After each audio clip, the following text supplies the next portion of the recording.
تو اللہ تعالیٰ فرماتے ہیں کہ اہل ایمان اللہ سے یہ دعا مانگتے ہیں، ربنا لا تزغ قلوبنا بعد اذ ہدیتنا وہب لنا من لدنک رحمہ انک انت الوہاب۔ اللہ کہتے ہیں اہل ایمان متشابہات میں پڑھ کر، غیر ضروری بحثوں میں پڑھ کر اپنے ایمان کو خطرے میں نہیں ڈالتے، بلکہ اللہ سے دعا مانگتے ہیں، اے اللہ جب تو نے ایک مرتبہ ہمیں اسلام کی توفیق دے دی تو اب ہمارے دلوں کو اسلام سے پھیرنا مت۔ اتنا بڑا تو نے احسان، غیر مسلم کو تو یہ انعام ملا ہی نہیں ہے، ہمیں تو اللہ نے انعام دے دیا، اب ہم سے یہ اسلام کی نعمت چھیننا مت۔ اس دعا کا معمول بنائیں۔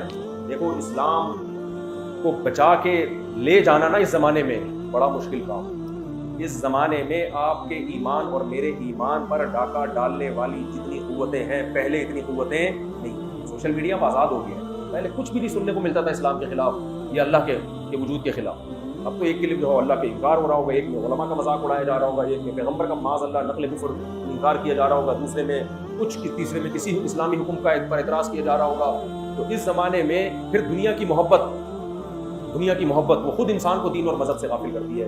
ہمارے حضرت فرمایا کرتے تھے روزانہ کم سے کم 7 دفعہ یہ دعا لازمی پڑھنی چاہیے، ربنا لا تزغ قلوبنا بعد اذ ہدیتنا وہب لنا من لدنک رحمہ انک انت الوہاب۔ یہ سورہ آل عمران کی آیت نمبر 8 ہے کہ اللہ جب ایک دفعہ تو نے ہمیں ہدایت دے دی نا، اب یہ نعمت ہم سے چھیننا مت۔ تو اسی صورت میں اللہ نے مشرکین کو دھمکی بھی دی ہے، قل للذین کفروا ستغلبون، اے نبی ان کافروں سے کہہ دیجئے جنہوں نے آپ کو مکہ سے نکالا ہے، ٹھیک ہے ابھی ہم کمزور ہیں، ان قریب ہم طاقتور ہو جائیں گے اور تم پر غالب آ جائیں گے۔ یہ بھی نبی صلی اللہ علیہ وسلم کا معجزہ ہے کہ اللہ نے آپ کی اس پیشگوئی کو، اللہ نے اپنی اس پیشگوئی کو پورا کیا اور نبی کو غلبہ ملا۔ پھر اللہ نے فرمایا زُيِّنَ لِلنَّاسِ حُبُّ الشَّهَوَاتِ مِنَ النِّسَاءِ وَالْبَنِينَ وَالْقَنَاطِيرِ الْمُقَنطَرَةِ، یہ بھی سورہ آل عمران کی بہت اہم آیت ہے۔ انسان دین سے غافل ان چند چیزوں کی وجہ سے ہوتا ہے۔ آج دیکھو نا پوری دنیا میں مسلمانوں کو برا کیوں کہا جاتا ہے؟ مسلمانوں کے پاس ہے کیا؟ گٹر کے ڈھکن ہے نہیں ان لوگوں کے پاس، ٹیکنالوجی ہے نہیں ان لوگوں کے پاس، سڑکیں ان کی، غربت ان کے ہاں، مہنگائی ان کی، وہ عیاشی کون کر رہے ہیں جو خدا کو نہیں مانتے؟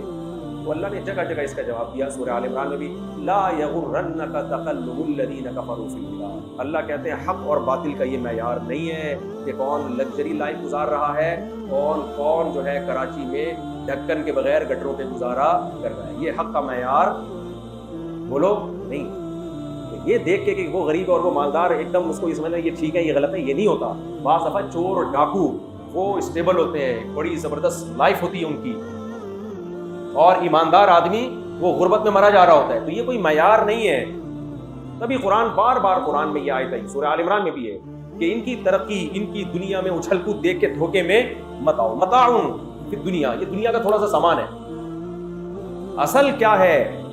اگر آپ خدا پر ایمان نہیں رکھتے، اللہ کے پیغمبر پر ایمان نہیں لاتے، اللہ کے احکامات کو فالو نہیں کرتے، یہ ترقی آپ کو اللہ کے عذاب سے نہیں بچا سکتی۔ اور عذاب کا دن دنیا نہیں ہے، آخرت۔ دنیا ہوتی عذاب کی جگہ تو یہ ترقیاں ختم کر دیتا اللہ تعالیٰ۔ اس لیے اس سے کبھی متاثر نہ ہو۔ کبھی مسلمان ترقی میں تھے، آج غیر مسلم ترقی میں، کبھی ایماندار آدمی ترقی کرتا ہے، کبھی بے ایمان ترقی کر جاتا ہے۔ تو یہ ترقی کوئی معیار نہیں ہے کسی کو ناپنے کا کہ یہ حق پرست ہے یا یہ باطل ہے۔ ہاں ہمارے حکمرانوں کا ناپنے کا ضرور ہو سکتا ہے، کیونکہ گٹر کے ڈھکن ہماری وجہ سے غائب نہیں ہوئے، یہ کس کی وجہ سے غائب ہوئے ہیں؟ حکمرانوں کی وجہ سے۔ تو حکمرانوں کو آپ جو مرضی بول دو بھائی، ہمیں کوئی پابندی نہیں ہے۔ اسلام کو یا مسلمانوں کو اگر آپ برا کہو کہ اس بیس پہ کہ یہ غریب ہیں، یہ قرضوں میں جکڑے ہوئے ہیں، یہ کوئی معیار نہیں ہے۔ بعض دفعہ حق پرست لوگ مصائب پہ ہوتے ہیں اور باطل لوگ ترقی کر رہے ہیں۔ اور ویسے بھی یہ جن قوموں نے ترقی کی ہے، کون سا ان کے باپ کا پیسہ تھا جو ان کو وراثت ملا تھا؟ بر صغیر میں برطانیہ نے دھوکے سے داخل ہو کر سارا گولڈ اور برطانیہ جو ہندوستان کی ساری دولت کو لوٹ مار کے لے کے چمنیاں گرم کی ہے برطانیہ کی۔